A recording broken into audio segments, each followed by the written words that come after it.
Praise the lord. దేవుని బిడ్డలారా, ఉదయకాల సమయంలో లేచి ప్రార్థించారా? దేవుని వాక్యం చదివారా?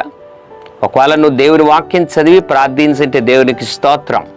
ఒకవేళ నువ్వు వాక్యము చదివి ప్రార్థించని వాడివి గనకైతే ఉదయకాల సమయంలో దేవుడు చెప్తున్నాడు, అది చాలా ప్రమాదకరమైన పరిస్థితి.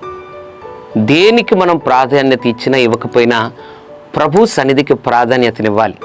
వాక్యముల నుండి ఒక మాట దేవుడు జ్ఞాపకం చేయాలని ఆశపడుతున్నాడు. విలాప వాక్యముల గ్రంథము 2వ అధ్యాయం 19వ వచనం, నీవు లేచి రేయి మొదటి జామున మొరపెట్టుము. ఎంత అద్భుతమైన మాట! రేయి మొదటి జామున మొరపెట్టు. ఎంత వీలైతే అంత పెందలకడ ప్రభు సన్నిధిలో మనం మొరపెట్టగలిగితే మన విజయ రహస్యం అక్కడే ఉందని దేవుడు జ్ఞాపకం చేస్తున్నాడు. ఉదయకాల సమయంలో దేవుడు జ్ఞాపకం చేస్తున్న మాట, రేయి మొదటి జామున లేచి మొరపెట్టు.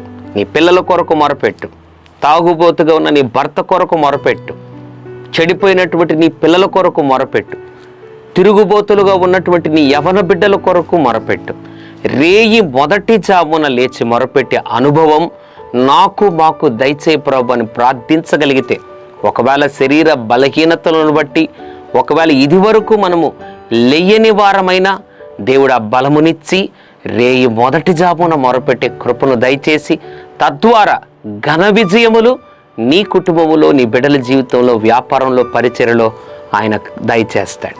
పరిశుద్ధుడ ప్రేమగల తండ్రి, రేయి మొదటి జామున లేచి ప్రార్థించు అభిషేకం ఇచ్చి ఘన విజయములు దయచేయమని, కృప చూపమని, ప్రార్థించుటకు బలము దయచేయమని, నిద్ర నుండి ప్రభ తట్టి మమ్మలను లేపమని యేసు నామములో ప్రార్థిస్తున్నాం తండ్రి.